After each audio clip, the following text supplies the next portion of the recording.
Hello everyone, astro with M Singh में ma'am Singh आप सभी का बहुत बहुत स्वागत करती हूँ। हमेशा की तरह मैं आ गई हूँ आपके पर्सन की एनर्जीज़ के साथ। देखते हैं कलेक्टिव लेवल पे आपके पर्सन की एनर्जीज़ क्या है इस वक्त।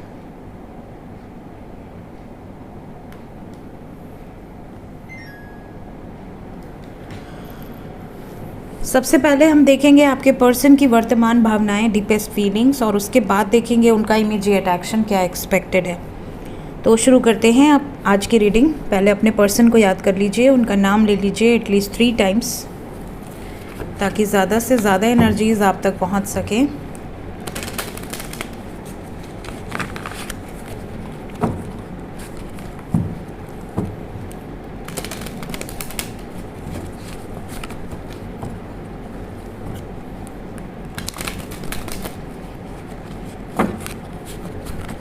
शुरू करते हैं आज की रीडिंग। हर हर महादेव, जय हो शिव शक्ति, जय हो राधे कृष्णा, जय हो मेरे भाई। सबसे पहले प्लीज़ हमें बताएं मेरे व्यूवर्स, जिस व्यक्ति को सोचकर ये रीडिंग देख रहे हैं उस व्यक्ति की फीलिंग्स क्या हैं इस वक्त, आपको लेकर आपके पर्सन की फीलिंग्स क्या हैं इस वक्त। 3 of pentacles with night of wands.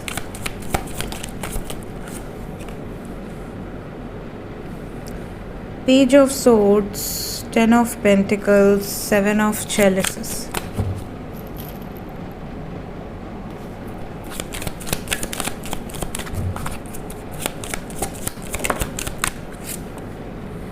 Seven of Wands, Ace of Chalices. Bottom of the deck है Justice. ओवरऑल एनर्जी है Devil. कैसी आवाज़ आ रही है ना।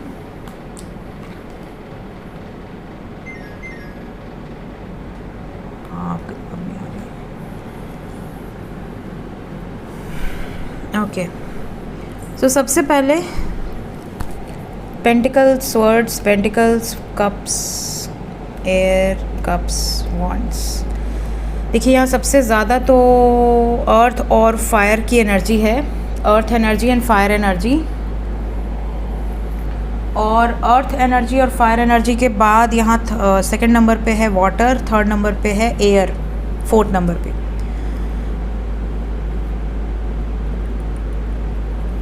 आपके पर्सन की फीलिंग्स अगर मैं देखूं तो कहीं ना कहीं इस टाइम पीरियड में ये फैमिली की तरफ ज़्यादा झुकाव दिख रहा है मुझे। हालांकि आपसे प्यार करते हैं, ऐसा नहीं कि प्यार ख़त्म हो गया, लेकिन आपको भी ये फील हो रहा होगा कहीं ना कहीं कि ये कहीं आपका पलड़ा कम और थर्ड पार्टी का पलड़ा ज़्यादा तो नहीं भारी है। बिकॉज़ यहाँ पे ना रीडिंग की शुरुआत भी 3 ऑफ पेंटिकल्स से हुई है, 10 ऑफ पेंटिकल्स भी है, कन्फ्यूजन भी है, और यहाँ पे डेविल पे ख़त्म हुआ है एनर्जी। ऐसा लग रहा है इस टाइम पीरियड में आपके पार्टनर आपको लेकर इमोशनल तो हैं, आपके बारे में सोचते भी हैं, आपको प्यार भी करते हैं। इनके मन में ये भावना भी है कि मुझे तो स्टैंड लेना है अपने पार्टनर के लिए, इस रिश्ते में जस्टिस होना चाहिए, नो डाउट। लेकिन कहीं ना ये थर्ड पार्टी से बाहर आने के बारे में सोच नहीं रहे, ये चाह रहे हैं बैलेंस बनाकर चलना। तो इधर बीच काफ़ी एनर्जी ऐसी थी कि थर्ड पार्टी रिलीज़ हो जाएगी, थर्ड पार्टी से बाहर आ जाएंगे, डिसीजन ले लेंगे, और काफ़ी लोगों के यूनियंस हुए हैं, काफ़ी लोगों की लाइफ से थर्ड पार्टी रिलीज़ हुई है। बट अब फिर एनर्जी में एक स्टेगनेंट सिचुएशन कहते हैं ना, कि ठहराव आ जाएगा। इस टाइम पीरियड में आपके पार्टनर की फीलिंग्स में ये है कि आपको भी बात करके अपनी पाले में रखें और थर्ड पार्टी से भी बना कर रखें, और ये थोड़ा सा गेम खेलने वाली एनर्जी है, प्लेयर एनर्जी है। तो कहीं ना कहीं आपको ये रियलाइजेशन हो जाएगा, मतलब ऐसा नहीं कि ये एनर्जी सबसे रेजोनेट कर जाएगी, बट जिससे होगी वो कमेंट में खुद ही बताएगा कि क्या आपके पार्टनर सडनली आपको इग्नोर कर रहे हैं, या आपसे डिस्टेंस बना रहे हैं, या आपको साइलेंट जोन में रखा हुआ है। आप कुछ भी पूछ रहे हैं तो उसका 2 दिन बाद रिप्लाई आ रहा है, या बहुत क्लियर रिप्लाई नहीं आ रहा है। आपको कई बार ऐसा शक हो रहा है कि कहीं ऐसा तो नहीं कि मेरा पार्टनर मेरा साथ छोड़ दे, कहीं ऐसा तो नहीं कि मेरा पार्टनर को थर्ड पार्टी अपने बारे में बताकर मैनिपुलेट कर ले। तो इस तरह की फीलिंग्स हैं यहाँ पर। लेकिन ये भी दिख रहा है कि आपके जो पर्सन हैं वो अभी कंफ्यूज्ड हैं, किसको प्रायोरिटी देनी है किसको नहीं देनी है। They are confused.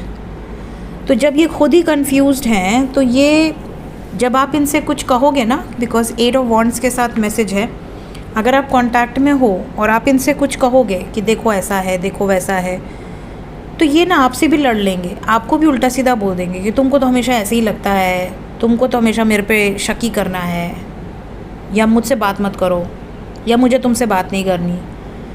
इसके अलावा अगर आप नो कांटेक्ट में हो तो आपको इनकी एक्टिविटीज़ से ऐसा लगेगा जैसे कि कुछ तो ऐसे स्टोरीज़ डाल रहे हैं या कुछ ऐसे स्टेटस डाल रहे हैं, आपको जलाने के लिए डाल रहे हैं कि सही में कोई इनकी लाइफ में आ चुका है, आ चुकी है।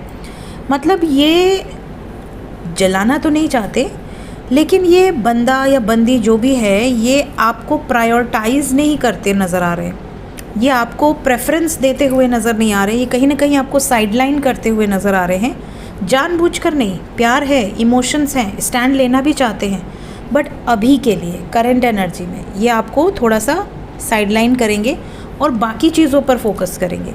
और सबसे बड़ी बात कि जब आप इनसे ये क्वेश्चन करोगे कि मुझे टाइम नहीं दे रहे, या मेरे मैसेजेस का रिप्लाई नहीं दे रहे, या मुझे कॉल ही नहीं कर रहे, मुझे 2-2 3-3 दिन या 10-10 दिन बात ही नहीं हो रही हमारी, इतना दूरियाँ इतना डिस्टेंस क्यों, तो ये आप पर ही भड़क जाएंगे कि क्या मैं यही सब करूँ, मेरे कुछ काम वाम भी करूँ कि यही सब करना रह गया है। तो आपको ये चीज़ थोड़ी सी खटकेगी कि मतलब आपको डिसरिस्पेक्ट कर रहे हैं या आपके इमोशंस को नहीं समझ रहे। तो थोड़ी सी अनरोमांटिक सी एनर्जी है अभी। और आई थिंक कल या परसों की रीडिंग में भी मैंने कहा था 2-3 दिन तक हो सकती है ये एनर्जी हैवी। तो बात तो होगी, अगर आप नो कांटेक्ट में भी हैं तो भी और कांटेक्ट में भी हैं तो भी बात होगी, बात होने में प्रॉब्लम नहीं है। लेकिन इनका बिहेवियर ना थोड़ा चेंज्ड आपको दिखेगा, बहुत ज़्यादा जो कहते हैं ना क्लियर हार्टेड एनर्जी, या आपको एकदम प्रायोरिटाइज़ करना, आपको प्रायोरिटी पे रखना, या आपको डेडिकेटेड रहना, ये वाली वाइब्रेशन कहीं ना कहीं मिसिंग दिख रही है मुझे। इमीडिएट एक्शन क्या एक्सपेक्टेड है मेरे व्यूवर्स के लिए? अगर कोई वार्निंग है, कोई ब्लेसिंग्स हैं, प्लीज़ हमें बताएं। इमीडिएटली वार्निंग है, keep distance, 9 of wands with tower. आने वाले 9 घंटे से 27 घंटे थोड़ा सा डिस्टेंस बनाकर रखिए और बहस से बचिएगा। इस टाइम पीरियड में आपके पार्टनर अग्रेसिव मूड में हो सकते हैं। We have wands and fire energy, Leo and Aries, Leo Sagittarius. Fire energy बहुत स्ट्रॉन्ग है। एंड देन वी हैव अर्थ।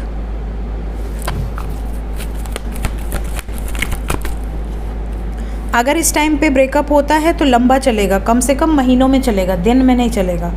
तो इस टाइम पे आपको बैलेंस में रहना है, इस टाइम पे कोई आर्ग्यूमेंट से बचना है, स्पेशली दोस्त जो कांटेक्ट में है।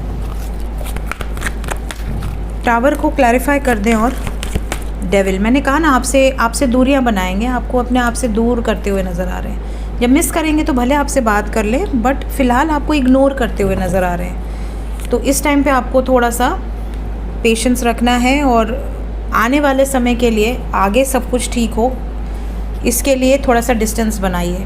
मेंटल कॉन्फ्लिक्ट की एनर्जी है एंड चूज़ वाइजली। ये कन्फ्यूजन में रहेंगे और इस टाइम पे कोई भी गलत कदम उठा सकते हैं। And then we have death and emotional withdrawal. तो कहीं ना कहीं ये टाइम पीरियड थोड़ा सा स्ट्रेंज एनर्जी लिए हुए है। तो जो लोग नो कांटेक्ट में हैं उनके लिए मैं यही कहूँगी कि 27 घंटे के अंदर बातचीत हो सकती है, बट बातचीत होगी तो बहुत एक्साइटेड मत होइएगा, बहुत ज़्यादा एनर्जी मत दीजिएगा। और जो लोग कांटेक्ट में हैं उनके लिए तो क्लियर वार्निंग है। क्या वार्निंग है वो मैंने आपको बता दी। फियर में आके या गुस्से में आपसे दूरी बना सकते हैं, इग्नोरेंट बिहेवियर हो सकता है। उन्हीं लोगों की ये सिचुएशन बैलेंस रहेगी जो इनको भाव नहीं देंगे। तो इस टाइम पे आपको इनको भाव नहीं देना है, अपने आप में बिज़ी रहिए, ठीक है। इस चीज़ का आपको बहुत ध्यान रखना है, स्पेशली 27 घंटे तक की एनर्जी है। देखते हैं एंजल्स क्या बताना चाहते हैं आपसे इस वक्त। एंजल्स की तरफ से मेरे व्यूवर्स के लिए गाइडेड मैसेज क्या है?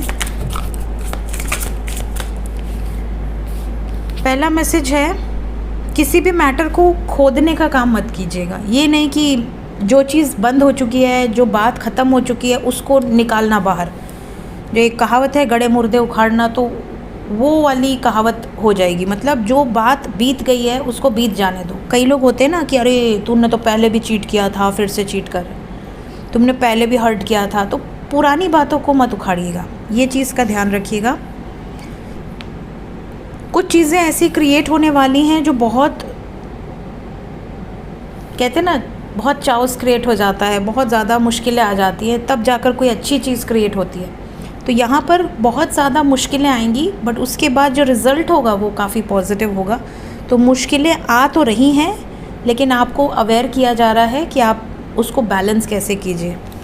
कई लोग उस मुश्किलों में, जैसे तूफ़ान आता है, कई लोग उसमें फंस जाते हैं और फिर सब कुछ गड़बड़ हो जाती है।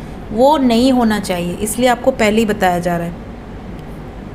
कुछ चीज़ें आपके हिसाब से नहीं होंगी, कुछ चीज़ें हो सकता है चेंज्ड वे में हो, जैसा आप चाहते थे वैसा ना हो, कि दूसरी तरीके से हो। तो आपको आना यहीं है, चाहे यहाँ से आओ चाहे यहाँ से घूम के आओ, मैटर वही है कि आपको यहाँ पहुँचना है। तो हो सकता है आप ऐसे आना चाह रहे हैं, बट भगवान कुछ गोला घुमा के ले आना चाह रहे हैं। तो just go with the flow. जिस तरीके से आप चाहते थे चीज़ों को होना, हो सकता है वैसे ना हो, थोड़ा सा और उठा पटक हो सकती है, और ज़्यादा मुश्किलें आ सकती हैं। Intention and action launch all your dreams. अपने इंटेंशन को प्योर रखिए, और आप जो भी एक्शंस ले रहे हैं बहुत सोच समझ के लीजिए, तभी आप अपने ड्रीम्स को पा पाएंगे। सो ये थी गाइज़ अभी इस वक्त की एनर्जी रीडिंग। जो भी मैंने वार्निंग्स दी हैं उसको देखिएगा, उस हिसाब से एक्ट कीजिएगा। और कई बार लोग बहुत ओवर रिएक्ट कर देते हैं, चीज़ें ख़राब हो जाती हैं, और फिर कमेंट्स करते हैं या मैसेजेस करते हैं कि मैम आपने बोला तो था बट हो गया, अब क्या करें। तो ऐसे में मैं यही कहूँगी कि ना हो तो ज़्यादा बेटर है, क्योंकि बाद में कंट्रोल करना किसी के बस का है नहीं। कोई यहाँ पर ईश्वर तो है नहीं कि सब जादू से ठीक कर देगा। So please be aware. Take care guys, bye bye.